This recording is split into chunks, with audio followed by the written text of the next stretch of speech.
এইবিধ চিনি পাইছেনে? ভালদৰে চাই লওক এই উদ্ভিদ। মনত পেলাওকচোন ইয়াৰ নাম কি? ধৰিব পাৰিছে নিশ্চয়। আপোনাকেই কৈছোঁ, যদি এইবিধ ক'ৰবাত দেখা পাইছে তেন্তে ভুলতো এৰি নাহিব, কাৰণ সোণ হীৰাতকৈও মূল্যৱান এইবিধ। এইবিধৰ শক্তিৰ বিষয়ে জানিলে আপুনি আচৰিত হ'ব। আপোনাৰ ঘৰৰ ওচৰতে থকা খুব সহজতে পোৱা এইবিধে আপোনাক এনেকুৱা শক্তি প্ৰদান কৰিব, আপোনাৰ শৰীৰৰ এনেকুৱা ৰোগ নিৰাময় কৰিব যিখিনি আপুনি কল্পনাও কৰিব নোৱাৰে। য'ত দৰৱেও কোনো কাম নকৰা হৈ যায় তাত এইবিধে মহৌষধৰ দৰে কাম কৰে। আপোনাৰ চৌপাশে নিশ্চয় আপুনি এইবিধ দেখা পাইছে। যদি আপুনি সাধাৰণ বন বুলি ভাবি এইবিধক অৱজ্ঞা কৰিব বিচাৰিছে তেন্তে আপুনি মাৰাত্মক ভুল কৰিছে। কেতিয়াও এইবিধ দেখিলে অৱজ্ঞা নকৰিব। যুগ যুগ ধৰি এইবিধৰ ৰস পান কৰি বিভিন্নজনে বিভিন্ন বেমাৰৰ পৰা আৰোগ্য লাভ কৰিছে। আনকি ঋষিমুনিসকলে নিজৰ আয়ুস বৃদ্ধিৰ কাৰণেও ইয়াৰ ৰস হেনো পান কৰিছিল। দৰৱৰ ৰূপত আদিম যুগত ঋষিমুনিসকলে ইয়াৰ ৰসেই বহু বেমাৰ ঠিক কৰিবৰ কাৰণে পান কৰা বুলি বিভিন্ন গ্ৰন্থত উল্লেখ আছে। সেইবাবে আজি মই আপোনাক এই চমৎকাৰী উদ্ভিদৰ সৈতে চিনাকি কৰাই দিম। ইয়াৰ ৰস আপুনি কেনেকৈ সেৱন কৰিব লাগিব, ইয়াৰ ৰসে কেনেকৈ আপোনাৰ লগতে আপোনাৰ সন্তানৰ কল্যাণ সাধন কৰিব, সেয়া আজি আপুনি এই ভিডিঅ'টোত জানিব পাৰিব। এই ৰসৰ দ্বাৰা কি কি বেমাৰৰ পৰা আপুনি উপশম পাব সেয়াও আপোনাক মই এই ভিডিঅ'টোত উল্লেখ কৰিম। আৰু আপুনি যদি ডায়েবেটিছ ৰোগী, আপোনাৰ ঘৰত যদি কোনোবা ডায়েবেটিছ ৰোগী আছে তেন্তে এই ভিডিঅ'টো শেষলৈকে চোৱাৰ প্ৰয়োজন আছে, কাৰণ ইয়াৰ সম্বন্ধ ডায়েবেটিছৰ সৈতেও আছে। গতিকে এই চমৎকাৰী উদ্ভিদৰ বিষয়ে জানিবলৈ ভিডিঅ'টো আপুনি শেষলৈকে চাব বুলি আশা কৰিছোঁ। নমস্কাৰ প্ৰিয় দৰ্শক, আমাৰ ছেকেণ্ড চেনেল পজিটিভ ভাইবছৰ এটা নতুন ভিডিঅ'লৈ আপোনালোক সকলোকে মই স্বাগতম জনাইছোঁ।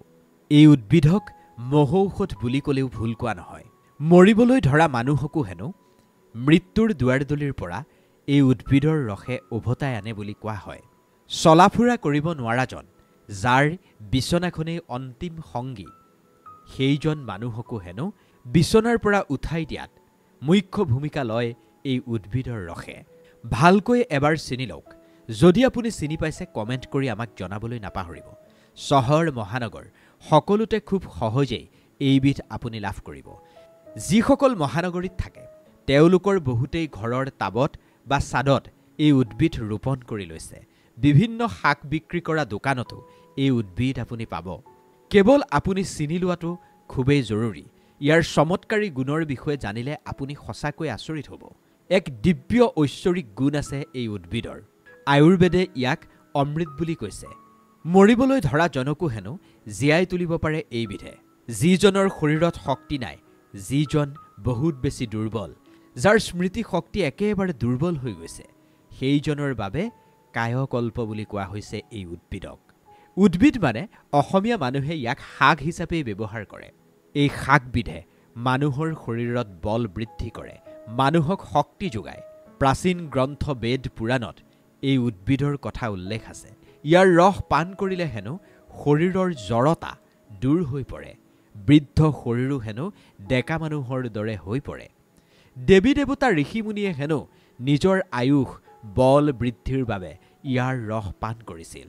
বল শক্তি স্মৃতি শক্তি বঢ়াবলৈ আজিও হেনো হিমালয়ত থকা সাধু সন্তই ইয়াৰ ৰস পান কৰি আহিছে। চৰক সংহিতাত এই উদ্ভিদৰ বিষয়ে বহুবাৰ উল্লেখ আছে। চিনি পাইছে নিশ্চয়। হয়, আপুনি ঠিকেই ভাবিছে। ইয়াৰ নাম হৈছে ব্ৰাহ্মী। অসমীয়াত ব্ৰাহ্মী শাক বুলি কয়। বহুতেই শাকৰ দোকানত ব্ৰেনলিয়া আছে নেকি বুলিও সোধে। মন কৰিবচোন, ব্ৰাহ্মী কিয় হ'ল সেয়াও থোৰতে আপোনাক কৈ থ'ব খুজিছোঁ। এই সৃষ্টিৰ স্বজন কৰ্তা ব্ৰহ্মাৰ নামেৰে ইয়াক ব্ৰাহ্মী ৰখা হৈছে। নাম যেনেকৈ ব্ৰাহ্মী তেনেকৈ ইয়াৰ মাজতো আপুনি ব্ৰহ্ম গুণ দেখিবলৈ পাব। ইয়াৰ মাজত ব্ৰহ্মাৰ গুণ সোমাই আছে বুলি কোৱা হয়। ব্ৰাহ্মীৰ প্ৰয়োগ হাজাৰ বছৰৰ পূৰ্বৰে পৰা আয়ুৰ্বেদে কৰি আহিছে। আমি নাজানো বাবে ইয়াক অৱহেলা কৰোঁ। আমি সাধাৰণ বন বুলি ভাবি ইয়াক উপেক্ষা কৰি আহিছোঁ। কিন্তু যিজনে ইয়াৰ আচল গুৰুত্ব বুজি পায় সেইজনে য'তেই দেখে এই শাকবিধ ঘৰলৈ লৈ আহে, কাৰণ তেওঁ ভালদৰেই জানে এই শাক সোণ হীৰাতকৈও বেছি মূল্যৱান। ব্ৰাহ্মীৰ ফুলৰো যথেষ্ট পৰিমাণে ঔষধি গুণ আছে। মস্তিষ্কৰ উৎকৰ্ষ বৃদ্ধিৰ কাৰণে ব্ৰাহ্মী একেবাৰে ৰামবাণৰ দৰে। বজাৰত যিবোৰ ব্ৰেইন বুষ্টাৰ আজিকালি উপলব্ধ হয় তাত ইয়াৰ প্ৰয়োগ কৰা হয়। মানুহৰ বুদ্ধি বৃদ্ধিত ই যথেষ্ট ভাল কাম কৰে।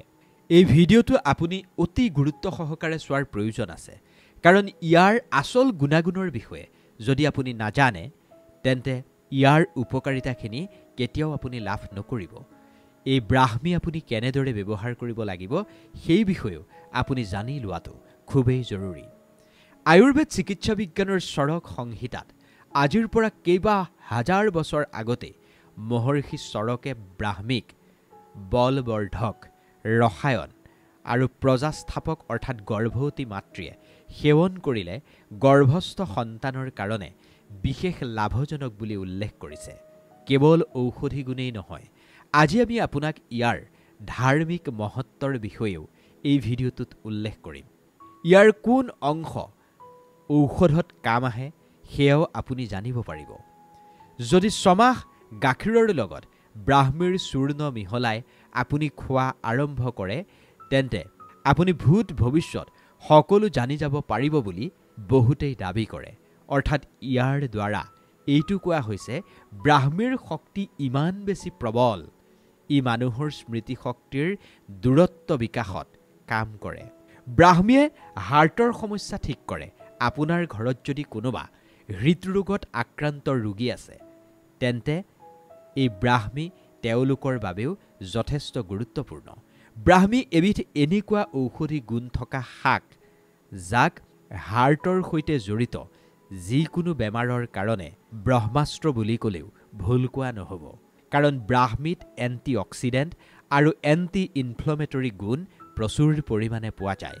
আৰু এনেকুৱা গুণ কিছুমান ব্ৰাহ্মীত আছে যিখিনিয়ে হাৰ্টৰ বাবে খুবেই ভাল কাম কৰে। যিজন হাৰ্টৰ ৰোগত ভুগি আছে, হাৰ্টৰ সমস্যাত যিজন আক্ৰান্ত হৈ আছে, যাৰ বুকুৰ বিষ হয়, যিজনৰ বাৰে বাৰে হাৰ্ট এটেক হৈছে, তেওঁলোকে ঔষধৰ লগতে এই ব্ৰাহ্মীৰ প্ৰয়োগ নিয়মীয়াকৈ কৰিব পাৰে। প্ৰথম অৱস্থাত ব্ৰাহ্মীৰ চূৰ্ণ আপুনি আধা চামুচ খাওক, তাৰপিছত সেয়া আপুনি 1 চামুচলৈ বৃদ্ধি কৰিব পাৰে। প্ৰথম অৱস্থাতে আপুনি এচামুচ খাব নোৱাৰিব পাৰে, কম পৰিমাণে ইয়াৰ পৰিমাণটো আপুনি বঢ়াই নিব পাৰে। এতিয়া কেনেদৰে খাব? প্ৰথম দিনা এই ব্ৰাহ্মীৰ আধা চামুচ ৰস পানীত মিহলাই খাওক আৰু লাহে লাহে সেয়া 1 চামুচলৈ বৃদ্ধি কৰক। তেতিয়া আপুনি যথেষ্ট ভাল ফল পাব।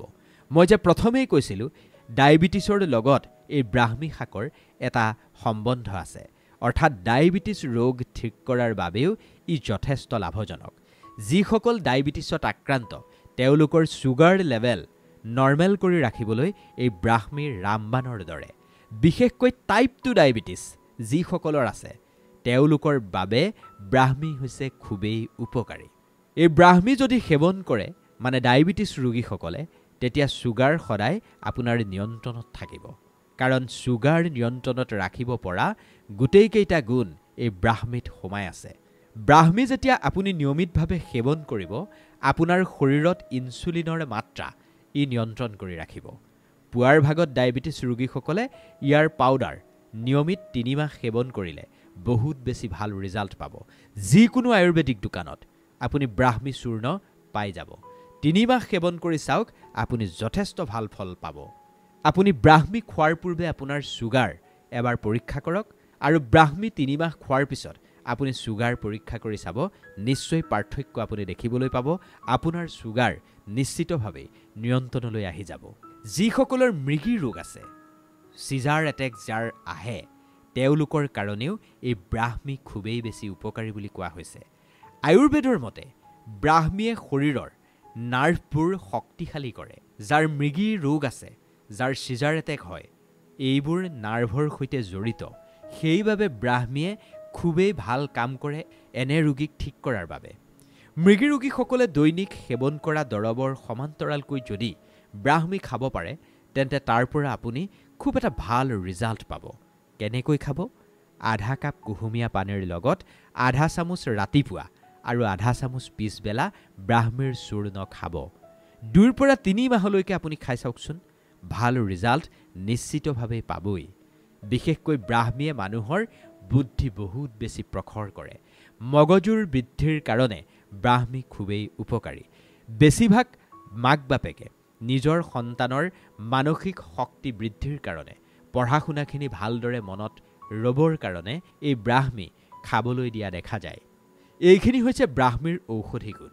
এইবাৰ মই আপোনাক ক'বলৈ বিচাৰিছোঁ ব্ৰাহ্মীৰ ধাৰ্মিক তত্ত্বৰ বিষয়ে। যিহেতু ইয়াৰ নাম ব্ৰাহ্মী, সেইবাবে মই পূৰ্বেই কৈছোঁ ইয়াত ব্ৰহ্মগুণ লুকাই আছে। 1 পৰা 1.5 চামুচ আপুনি মৌ ল'ব, আধা চামুচ ব্ৰাহ্মী চূৰ্ণ আপুনি তাত দিব, সেইখিনি মিক্স কৰিব। এটা টাইমত সেইখিনি আপুনি খাওক, আৰু সেইখিনি পাৰিলে আপুনি খালী পেটত খাওক।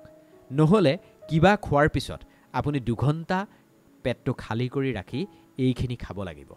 এমাহৰ বাবে এনেকৈ খালে শৰীৰ আপোনাৰ নিশ্চিতভাৱেই হৃষ্টপুষ্ট হ'ব। এনেদৰে খালে হেনো দুৰ্বলীজনো খুব সোনকালেই সবল হৈ পৰে। এইখিনি 2 মাহ ধৰি আপুনি খাই চাব, আপোনাৰ বুদ্ধিও ক্ষিপ্ৰ হ'ব। 3 মাহ ধৰি যদি আপুনি খাব পাৰে, তেন্তে বৃদ্ধ শৰীৰতো আপুনি জোৰ পাব। লাহে লাহে পৰিমাণটো আপুনি বঢ়াই যাব। যদি 1 চামুচ ব্ৰাহ্মী চূৰ্ণ লয়, তেন্তে 1.5 চামুচ আপুনি মৌ ল'ব লাগিব। যদি 4 মাহ ধৰি আপুনি খায়, তেন্তে আপুনি বহুত বেছি শক্তিশালী হৈ পৰিব, আৰু আপোনাৰ দৃষ্টিশক্তিও খুব ভাল হ'ব। দূৰৰ বস্তু আপুনি সহজতেই তেতিয়া দেখা পাব, কাণেৰেও আপুনি খুব ভালকৈ শুনিব। 5 মাহ আপুনি সেৱন কৰিলে বৰ্জ্যৰ সমান আপোনাৰ শৰীৰ কঠিন হৈ পৰিব, অৰ্থাৎ শৰীৰ ইমানেই বলৱান হ'ব, আপোনাৰ নিজকে বহুত বেছি ডেকা ডেকা যেন অনুভৱ হ'ব।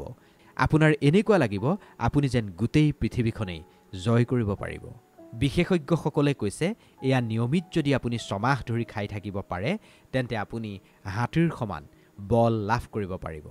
আমাৰ ভাৰত ভূমিত এনেকুৱা বহু ঔষধি উদ্ভিদ আছে যিবোৰ আমি চিনি নাপাওঁ, কিন্তু প্ৰকৃতিয়ে আমাক যিবোৰ উদ্ভিদ দিছে আমি চিনিহে নাপাওঁ, তাৰ কিন্তু বহুত বেছি ঔষধি গুণ আছে। সেইকাৰণে এনেকুৱা ধৰণৰ ঔষধি গুণ থকা উদ্ভিদ বা শাক আমি আপোনাক চিনাকি কৰি দিবলৈ প্ৰয়াস কৰি আহিছোঁ।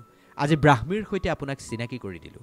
ব্ৰাহ্মীৰ আৰু কিবা যদি ঔষধি গুণ মই উল্লেখ কৰিবলৈ থাকি গৈছে, তেন্তে আপুনি যদি ব্ৰাহ্মীৰ কিবা ঔষধি গুণৰ বিষয়ে জানে, নিশ্চিতভাৱে মুকলিকৈ কমেণ্ট কৰি আমাক জনাব পাৰিব, কাৰণ জ্ঞান বিলাই দিলেহে বাঢ়ি যায়। ভিডিঅ'টো কেনে পালে জনাব। 10 জনৰ যদি এই ব্ৰাহ্মী শাকে উপকাৰ সাধন কৰিব আপুনিও বিচাৰিছে, তেন্তে যিমান পাৰে সিমান ভিডিঅ'টো শ্বেয়াৰ কৰি দিয়ক, আৰু চেনেলটো এবাৰ ছাবস্ক্ৰাইব কৰি ল'ব। ধন্যবাদ।